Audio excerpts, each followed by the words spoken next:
Hello, dreamers. Welcome to New Kid Tarot. Just as a heads up, I might be changing the name of this channel. Now that I have outed myself as someone with psychic gifts to those who know me in other ways, I might type the name of this channel to the name of my podcast, which is Not So Average with Shawn Wilson. In the meantime, I am here today to give you your reading for the next 24 hours. So, as you can see, I have sped up the shuffling process because it was lengthy. It was 4 minutes long, and I figured you guys didn't want to sit and watch me shuffle for 4 minutes, but it is important for me to let you see me do the shuffling for your particular reading every time I do one of these. All right, let's ask your spirit guides to guide us for today. What does the next 24 hours look like for the dreamers who found this video today? What message do you, their spirit guides, have for them? So, your message for your next 24 hours is it is a time for healing, and we're healing around self-worth. You're being reminded that you are good enough. And you do not have bad luck. Luck is actually on your side. Some people believe luck is what you make it. Some people believe that, luck happens when opportunity meets a prepared mind or a prepared person. So if that's the case, luck is definitely on your side because you have complete control over whether or not you are prepared for something, right? So that's just our oracle part of the message. Before getting into the chakra healing that is suggested for you and the affirmations that come along with that. So it says, there will always be signs to guide you on your path. And this is very important when we're healing, right? Because sometimes we're healing and we don't understand what's going on because healing has intense emotions associated with it. So sometimes it can be painful and we have no clue what's going on. And a lot of times when we're healing, we feel abandoned, we feel lost, we feel afraid. And so this message is letting you know that there will always be signs to guide you on your path. So keep that in mind. You are not alone as you go through this process of healing. Also, look at this. Love is a verb. So make it your most treasured action.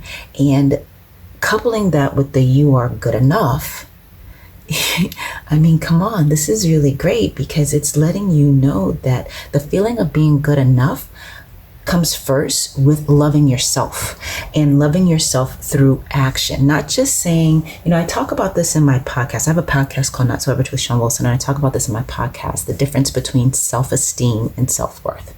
I think I know that those terms get used interchangeably, which is very unfortunate. But self-esteem is when there is an aspect of you, a quality that you have, a part of your nature, a skill that you have that you feel prideful about. Prideful in a good way. I don't personally think pride is a bad thing. So you might be like, oh, I'm so pretty, or oh, I'm a really good, in my case it would be, oh, I'm a really good actress, or let me think, what are some other options? Oh, I got the best house on the block, or whatever the thing is, those things that can make you feel self-esteem, though I don't really think your house is about self so much, but some people tie their self-esteem to possessions as well as their own personal attributes and skills. But you can feel those things about yourself and still not have high, let alone good self-worth. Self-worth is when you see the value in you outside of any skills or attributes or possessions you may have. So it's that you are worthy just because you exist. Just because you exist, you are worthy. And so if you are worthy, then you should be loved, and you should be loved actively. And it starts with you. And this is the message that you're getting here in this column. Love is a verb, so make it your most treasured action. Hey, towards yourself. And if you make it your most treasured action towards yourself, you will know and feel and live as though you are good enough. And this is the healing that I believe you are being guided to work towards, or to allow to happen. Because the reality of healing is we don't have to work at it. When it's time, it starts happening, and then we just gotta go through it. And sometimes it's just relaxing and releasing as it happens, but being open and being paying attention while it's happening, so we don't miss the healing or stay stuck or live in resistance, which keeps us from healing, right? And then your third message here is luck is on your side. I mentioned that earlier, and you are being guided to meditate on that. And the affirmation that you can use for this meditation is, actually, I'm interpreting that incorrectly. Let me do that again. To see more clearly, close your eyes. You are being told to meditate. To meditate. And the guidance here feels as though it's envision. Start internally. And when you start internally instead of externally, you're already self-focused. And this is what you're being guided with this overall reading to do. Focus on you. Focus on yourself. Focus on loving yourself. So spend some time in meditation imagining yourself being loved. Start in that. My suggestion would be put on some music that really makes you feel good inside, whether it's got words or not. I know that there's a big benefit in having silence or nonverbal, nothing verbal happening in your, not hearing any words when you're meditating. But to start off with, whatever it is that makes you feel good, that starts those good feeling energies fluctuating inside of you, put that on. Close your eyes and imagine yourself being loved by you. One thing that I find helpful is having a sense of my higher self and then my evolving self, we'll call her. And the higher self showing love towards that evolving self in action. Giving the self a hug, right? And then as you expand, as you practice this, you can do it within this first session, or you can do it over time after practicing, having sessions of imagining yourself, loving yourself. Eventually start incorporating other people in this. And imagine other people coming to join the love fest of you. So the meditation starts with just you. And then your higher self loving on you.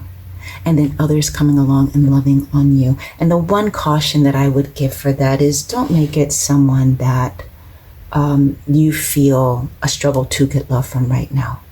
Because that's tricky, and you can be trying to control that. I stress, to control how that person treats you, how that person sees you. And this is not something any of us can control.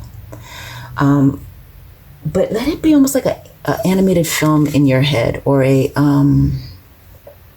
stop motion film in your head, or even a live action film in your head, where there are people coming to love you. And it's just the general sense of people. It doesn't have to be specific people in your life. So the signs will be there guiding you on how to heal. Focus on the love of yourself and loving yourself, accepting yourself, being on your own side.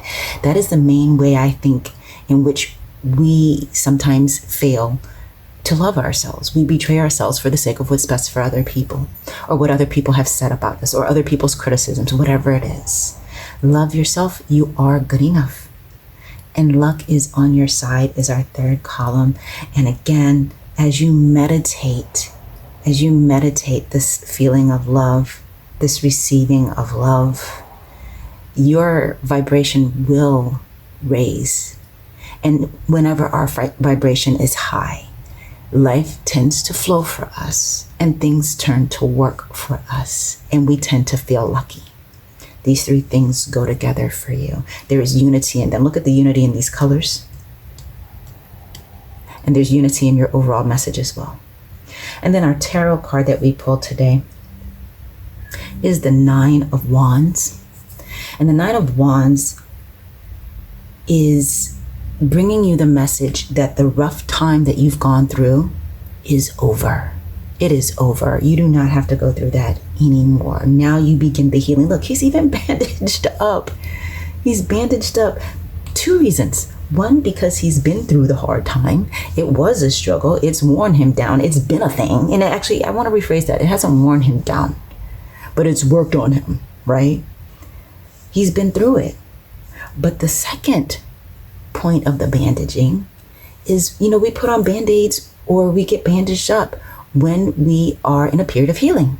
Whether it's that, like when kids fall off their bike and they slide down the street. I used to do that all the time. And so then you get these marks on your body and these scars. And so you put the band-aid on so that it can heal without interference. Or if you have an actual surgery, something a little more substantive than falling off the bike. If you have a surgery, you get bandages to cover the scarring area or the scarred area or the incision point. So this is all indicative of healing. This whole message for you today is about healing and healing with confidence. Allow yourself to experience this healing because you are being told that rough time, that rough patch, that challenge, that struggle that you have been going through, that pain that you have had, it is over. It is behind you. See, he's looking back. It's behind him. It's over. You are moving forward. And in the hand is power. He's holding a wand. Wands are a symbol of power. And it's his personal power. He is leaning on his power. And he is also moving forward with that power in his hands. The power is in your hands. You have the power. Luck is on your side. You are good enough. And it all starts with how you see yourself, how you feel about yourself, and how you treat yourself. This is your message for today, for your next 24 hours. Keep in mind that you can heal. You are being encouraged to heal. The guidance you need, the signs you need to help you heal will be there. And that rough patch is behind you. I'll see you guys next time.